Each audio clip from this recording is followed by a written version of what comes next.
For keywords research, I sometimes use KW Finder, which is a paid tool. First, we'll learn how to do keyword research on KW Finder. They have a free trial, which you can use if you want to. Go to kwfinder.com.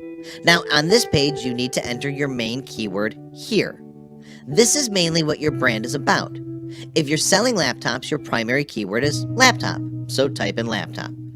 You can also select a specific country and language here. If your website is local, it's good to select your country here. If it's international, just leave it as is. Now, click on Find Keywords. Now, let's understand this interface first. Here you can see a scrollable list of keywords that are related to the one you searched for. Since we searched for laptop, we can see laptop deals, cheap laptops, laptops for sale, and much more.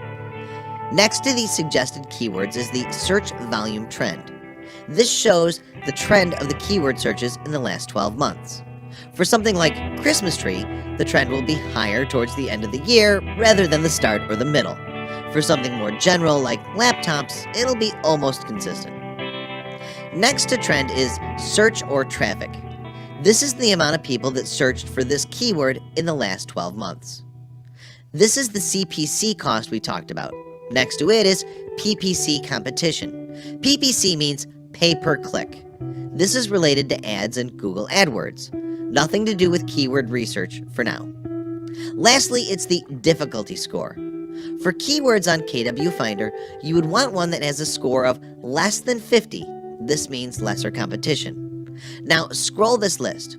Find related keyword ideas. Make sure the score is less than 50, ideally less than 30. Then make sure they're getting at least 1,000 searches.